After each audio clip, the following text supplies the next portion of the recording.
As you can probably see from here, you've got these unique cobbled streets which are still aren't easy to walk on and probably aren't easy to drive on either. So it's another good thing that keeps this sort of area fairly quiet, I suppose, and peaceful. This particular house at the end here is a house called Lamb House. Anyone who's into the literary history, the author, famous English author, I think was the American, Henry James, actually lived in this house for a number of years, and I know that he wrote several of his books here, and I do believe E.F. Benson, who wrote some other famous books from Mappaluccia series, I think he lived in this particular area as well. There's quite a literary connections around here. There's a plaque on the wall just up here. There we are. Henry James, author, lived here 1898 to 1916, and the area, little house in the garden he used to use, was actually destroyed in air raids in the Second World War. Very picturesque, isn't it? But not easy to walk on. This street is one of the most famous in Rye. If I come round, one of the steepest cobbled streets around here. There's a few cars around, quite famous. I'll show you a shot from a bit further down in a minute. I'll fall over. Filming and walking on these cobbles is not an easy thing to do, believe me. Shows you the age of the area buildings around here. The Mermaid is the pub here, rebuilt in 1420. I'll sort of try and pan out a little bit. See some of the detail. Very famous place to come, have a drink. I think this used to be used by smugglers as well. A bit more about that a bit later on. I come round and you can see how steep it gets a bit further on, down towards the river down there. I think I've made a new friend. Hello. Just wandered over to see me. It gets lonely around here. Hello. Yeah. I mentioned before about Rye being a strategic port. This is one of the old gatehouses. When I was in Winchelsea, I showed you some of the gatehouses. This is the Ypres Castle, Ypres Tower, or Wipers as we say, and this dates from about the 13th century. It was, as I said, a gatehouse for the town, obviously some sort of protection as well, but if I come down you can see some of the other protection that they used to have as well. Cannons, cannons to the left of them, cannonballs to the right of them, and more of them around here, and the obligatory toilets in the background for all the tourists. I'm sure they didn't need them for the invaders. And if I turn round, the cat's sitting down next to me now, and then you can see this is the river, and this looks out what we've been right across towards the sea, because that's the river down there. And as you can see, I mentioned before about it silting up, you can see how far the tide and that is to some of the industrial parts. We're sort of about a mile, as I think I said earlier on, from the sea here.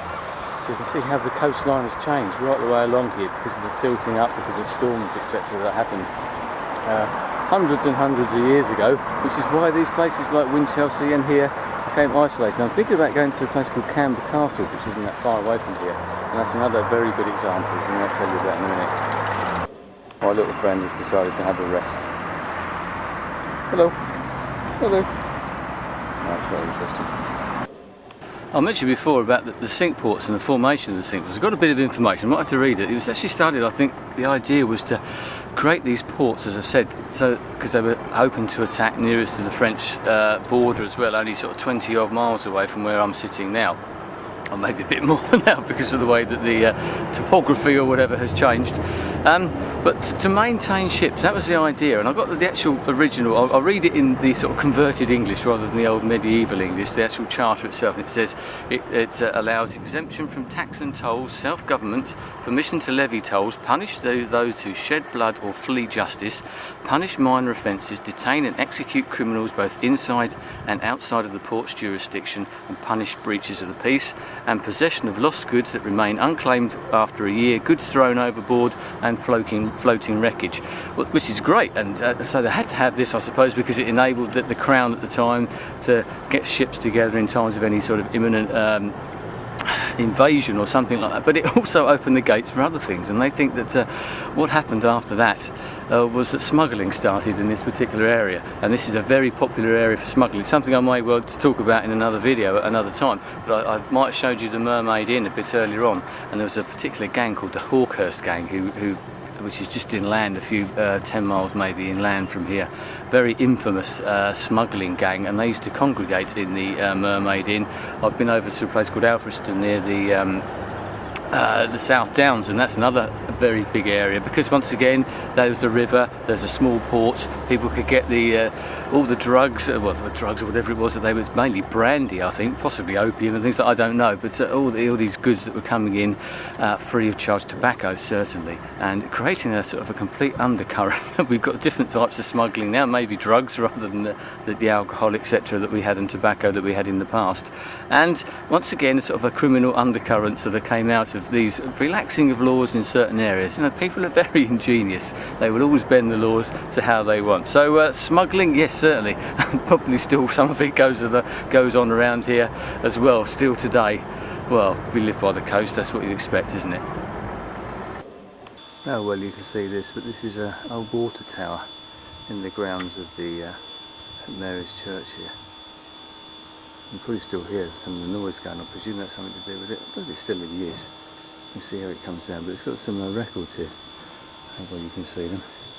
From the Borough of Rye, extracts from records, 1733, asking permission to place a water system for public use in the corner of the churchyard. This is it. Letters of thanks saying that the bishop's given an agreement to that. Committee in 1735. Committee appointed to inquire if householders wished water to be carried to their houses. Damage to the churchyard by digging reservoir.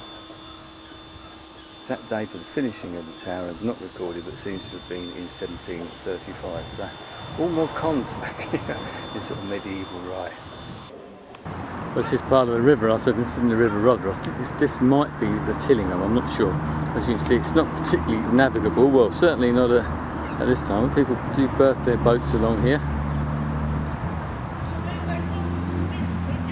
And so it's quite a popular place. Certainly further down this part of the river here, lots of people berth their boats, go straight out into the sea from here, and away you go. And there's a windmill in the distance. And that's pretty much the end of my little tour of Rye. There's a watermark there, I'm not sure. About that's in metres? Probably isn't, it's probably more than that actually. Fathoms maybe. Don't know what a fathom's equal to. And that, as they say, is pretty much it. A little tour around Rye. There's not too much to see. It's a lovely little place, as I said, and it is quite well preserved in parts as well. But it is a little small town, but a lovely place to come and see. And I do like the way they preserved it. You've got the bits behind me. I don't know if you can see, not that bit. If I come around that way, maybe you've got the sort of the touristy traps, which is, you know, hardly surprising. There's a lot of people come here for the sort of tourist trade and that, and you've got the obligatory second-hand junk shops, curio shops, whatever you want to call them, but it's not too tacky. It is quite nice. It is done pretty tastefully. It's a working town in as much as they like the working port, etc. as well, which although is slightly outside of town. It's all here, lovely countryside around, some nice unspoilt streets, as I said, like the cobbled streets, etc. as well. Lots of history, a load of history, I say, dating right back to the sort of 1300s and that type of thing. So a lovely little town, and one place I hope to come back to. One of the reasons I don't come here that often is because it does get so busy, especially in the summer. It's very, very busy with tourists, and I think that's what happens. Talking to the guy in the church earlier on, St Mary's Church, about the organ and all that sort of thing, and saying that I just don't come here because you just pass through and you don't think about it. Even my hometown of Hastings, which is similar in some ways to Rye, they are quite similar in lots of ways. You tend not to go to what we class as the touristy bits, the prettier parts, because you've done it, you've been there, you just don't think about it. It's there on your doorstep, that same old story. Because it's on your doorstep, you don't tend to explore so much, which is a failing for myself and probably lots of other people. Anyway, I hope you've enjoyed this little walk around.